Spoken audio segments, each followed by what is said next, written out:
So Assemblage is a non-profit organization. We focus on visual artists and supporting them and creating a network, providing platforms and opportunities for emerging artists and connecting the Johannesburg visual arts community. So from students to graduates to professionals, we're trying to educate artists to make their careers as artists sustainable. Why did we create Assemblage? So Anthea and I both studied a fine art degree, and then we finished and we went our separate ways for a while. I went into the gallery industry, she went overseas, and a couple of years later re-met up and came to a point where I'd quit my job, was about to quit my job, and she'd come back from London with all these experiences, and we were desperate to create a platform for ourselves as young artists, and kind of noticed that there was nothing that we could turn to, or there was no support for artists. So it started with us and ourselves trying to do something for ourselves, and then as we first started with a website, and then as we started developing it, and more people started getting involved and showing interest in what we did, and so our activities kind of quickly spiraled, and we call it a monster that we created that kind of took over our lives. Yeah, so it became, and we realized very quickly that we're not the only ones that are in need of this platform, and that there's a lot of people out there in the creative industries who have skills and have knowledge that they're not necessarily using or sharing, and that are willing to do so. So the idea behind a lot of what we do is to encourage people to share, and through that to, I suppose, encourage skills development and education in the arts, and then obviously move towards making a successful career. There's this gap for emerging artists. Basically, when you're in an institution, whether it's a university, a college, a training center, you have that support structure. So you have lecturers giving you feedback, you have studios where you can produce your work, you have spaces where you can exhibit, you have a network through that institution. And then as soon as you leave it, all of that, it kind of disappears. So we wanted to create that network where people don't just kind of go, well, now what, after they finish at their institution. And also between the institution and, you know, the perceived notion of success, which might be for some people being represented by a gallery, there's like really kind of a nowhere land between there, no man's land between there. And we just wanted to fill that gap, and we also wanted to not have to rely on the gallery institutions to make ourselves successful. We wanted to be able to put on independent exhibitions, group exhibitions that can expose ourselves and create platforms outside of the conventional gallery structure.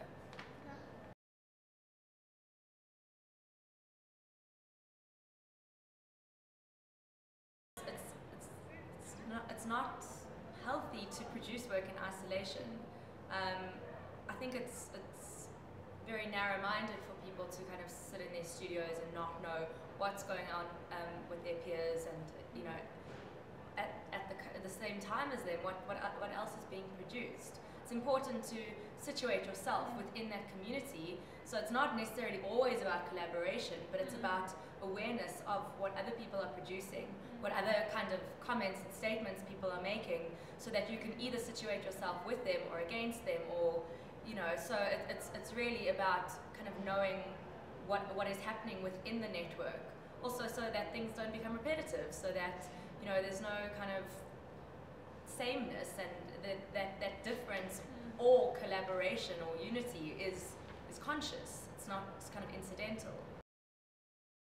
I mean, if you think back to someone like Michelangelo and how he worked, he had a studio full of assistants and apprentices, and that's how the artists 200, 500, 600 years ago worked. There wasn't just one on their own, they existed in community. Even if you look and read up on Cézanne, the Impressionist movement, and they were all based in Paris, and they used to meet in coffee shops continually and visit each other's studios, and a lot of them, going to the countryside, that's Monet or Manet or whoever it may be, Renoir, they've all done drawings of each other, and they've gone holidays together, and Picasso's, I mean, this great one that seems also to be the solitary guy in his studio, but I mean, I've read books where it shows he was big buddies with all his contemporaries, and they'd go off on holiday together, and you know. So, I mean, that's the first thing is, you know, I don't think this idea of a solitary artist is realistic.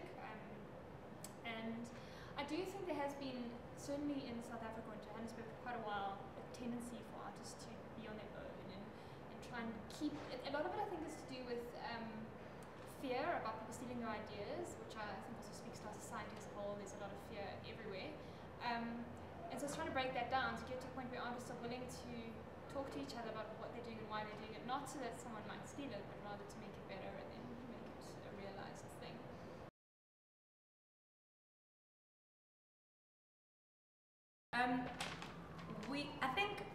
I personally, one of the most important activities that we do, which is very fundamental to our mission statement, is our peer mentoring groups, and those are for artists. They're completely inclusive. Anyone and everyone who thinks or is an artist, who thinks they're an artist or is an artist, can come to these sessions, and basically they present their work to their peers and get feedback and critique and motivation, and so that's really important, again, for the community to up the standard of the art that's being made, and to see what other people are producing, and just to learn from other people. It's back to I suppose the collaboration thing. I think it's also about encouraging people to make art, and going back to this whole art matters thing. We find it's really, for me, very interesting seeing what types of people come to the peer mentoring, because we get people who've got like a master's in fine art, who are very serious about what they're doing, they've got like a career on track, and then you get like the other day we had a guy who's a truck delivery dude, and he paints in his spare time, and for him it was all about a form of expression and almost like a meditative space, like break from the rest of his life, and these really, really beautiful paintings. Yeah, really. And it's just so amazing to see that kind of thing, that people are hearing about us, they're bringing sometimes very private things to the group, because they've got this thing inside them that's pushing them to create stuff, and they just want to share it with someone, anyone. Like, they don't really care. And generally the feedback they get is so positive.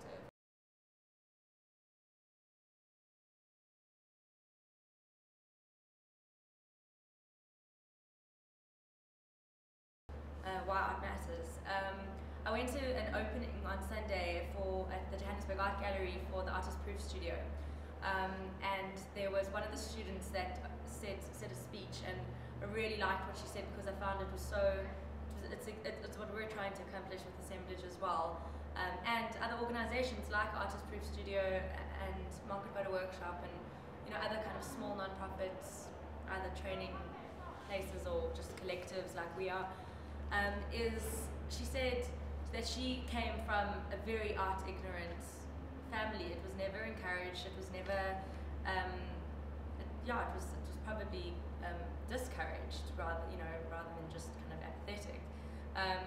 And she said that when she came to the Artist Proof Studio, she managed to find a community that was like her, and that she felt accepted in, and just people that had the same kind of way of looking at the world. And I think that really is, for me as well as an individual, and as a person, that's the one thing that I really need art for, is that and what I love about Assemblage is that we're creating that community where we have people that are just like-minded people, and not everyone is the same. And just from a broad answer to this question, why art matters, not everyone is the same, and people do view the world differently. Thank God for that, and I think that being able to create a community of like-minded people is so important to like manifest and grow those